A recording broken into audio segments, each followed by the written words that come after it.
Hey guys, this is Jason Martin with Allgen Financial. Because we've gotten such great feedback from our clients that our market commentaries are helping them just stay informed with the market, we've decided to do these monthly.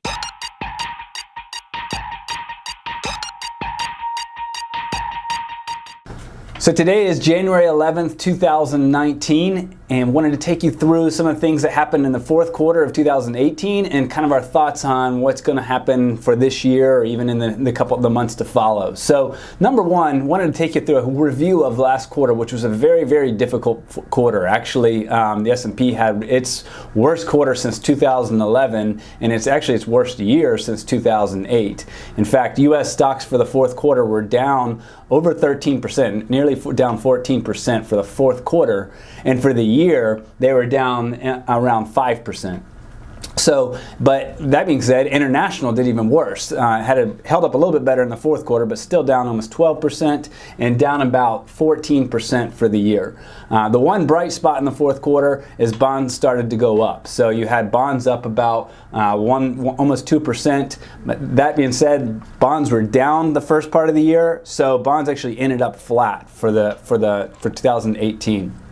So two main things I'm writing about this quarter that I wanted to point out in this video is one, we study all types of things. We study the economic numbers, we study the fundamentals, and the valuations of company, valuations of the market, all types of stuff like that. And we also study technical charts. And when we look at charts, the one advantage when you're looking at a chart of let's say like the S&P 500 or even individual stock, a lot of times you get clues in the charts that kind of give you a heads up as to what's to come prior to it actually showing up in economic numbers or prior to showing up in the fundamentals of different companies. So we believe all forms of analysis are very important, and we try to do analysis in all those three areas. But today I want to point out some of the technicals and some of the charts that we're seeing, because it's given a little bit of a cautionary tone, if you will, to what could be happening in U.S. stocks going into 2019. Obviously, we just went through a big drop in December. In fact, prior to actually on Christmas Eve, the drop in the S&P 500 was the worst drop since the Great Depression. It did rebound before the end of the year, so it didn't end up like that, but it was a pretty rough drop in December. And so just to kind of show you though, something that we've been looking at, when you do technical analysis, one of the most powerful things about technical analysis, or one thing that is a little bit more significant, is when you look at some of the longer term charts. When you're looking at charts of really short term, intraday, that's not very significant. But when you go back 20, 30, 40 years and you see things that are certain trends that are starting to happen, that can be a lot more significant. So the chart I'm looking at right here is the S&P 500, and it's going back to 1994. I want to take a look at the last three bull markets, and then look at the last two bear markets, and potentially, a change in trend in the current market that we're in right now. So if you look here on this is the S&P 500. And if you remember, the 90s had a very strong run. You had the whole technology boom, and the market took had a very strong uptrend right here all the way through until 2000.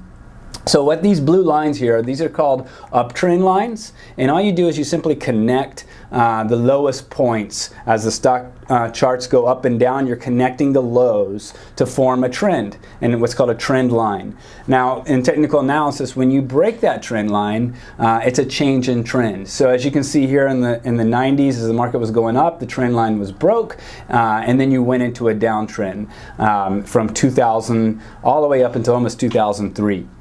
That was the bear market that followed the big dot-com bubble and the technology stock bubble, and that took a big hit. And actually the NASDAQ, this isn't the NASDAQ, but the NASDAQ went down 85% at the time. Technology stocks took a really bad hit. Well, if you see here from 2002, 2003, all the way up until 2008, you had another bull market, and then everyone knows what happened in 2008. So you can see this trend line held steady for those 4 or 5 years. And then the market broke down below that, and we went into the big drop of 2008 and the credit crisis, housing bear market. So that takes us all the way to the current bull market we're in. And so if you see here from the 2009 low all the way up for the last nearly 10 years now, the market's been in a bull market. That's been a very strong bull market. In fact, it was up from its low point to its high point nearly 350%, not even counting dividends.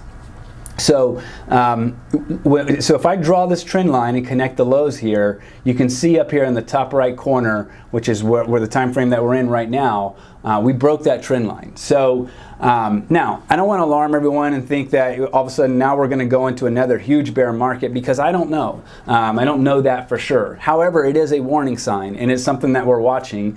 But you know, I think it's important to explain, because I get this question asked often, is, Jason, if you think the market's going to drop, well, why don't we just go all cash?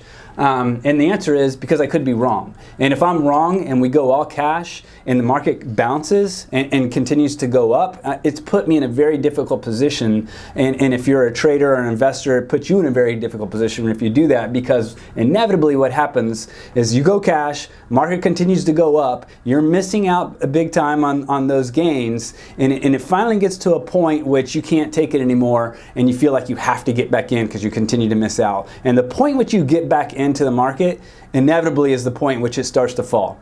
And so you kind of screwed yourself two ways. Number one, you missed out on that run to the upside, and you also then got in a higher point, and that's when the market drops. So you missed out, and then you took a bigger loss. So we never want to put our clients in a scenario where we kind of put all our chips in on any one, I don't like to call it a bet, but on any one, thinking. So we're thinking right now that the market could be going into a different trend. Maybe this uptrend's over. Maybe we take a long pause. Maybe we start to go into a bear market. We don't know for sure. However, what we're doing about it is we're starting to go a lot more defensive.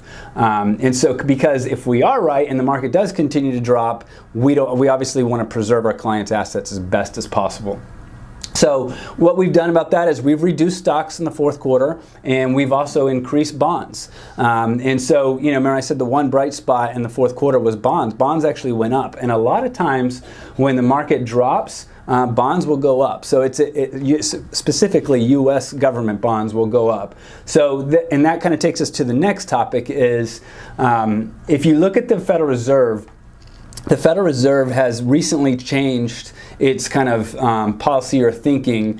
They've been raising interest rates for about 2.5 years. And so interest rates have continued to go higher. And now we're up to about 2.25% to 2.5%. In the fourth quarter, actually in December, the Federal Reserve raised the interest rates one more time to 2.25% to 2.5%. Now, what that does for the economy is, and I explained this in our last video, but just briefly, as borrowing costs get higher, it makes it more expensive for just individuals to pay credit cards, to pay car loans, mortgages. All those go up, especially if they're variable loans, and that means you have less money at the end of the month. Same exact thing happens for companies. So companies that borrow via loans from the bank or bonds, their interest rates go higher. They spend more on interest, make less money, hurts profits. So those things are bad for the economy. So the Federal Reserve will raise interest rates when the economy is really strong in order to prevent inflation. Well, the interesting thing about this time around is they're raising interest rates and we really don't have much inflation. The economy has gotten stronger, but we're coming out of a very difficult time of 2008, and so we've taken some extreme measures, the Federal Reserve, as they're raising interest rates. That's pretty normal in a typical economic cycle, but they're also doing quantitative easing, where they did quantitative easing to really stimulate the economy. Now they're doing quantitative tightening. So you're doing both raising interest rates and quantitative tightening. Both of those are destimulative. They both slow down the economy. So that started to take a toll on the market, and the market started to take a hit. A couple of economic numbers have started to slow a little bit. They're still strong, but they've started to show some signs of slowing. And the Federal Reserve recently has, instead of saying that it's going to raise about 3 or 4 times a year like they've been doing the last couple of years, now the Federal Reserve saying they're going to do maybe 1 or 2 this year. However, if I show you this chart right here, very interesting and actually a really cool site. It's called the CMEgroup.com. But they do this thing where they track the federal funds futures, and the futures for federal funds for the short-term rate are basically what the market thinks short-term rates will be at.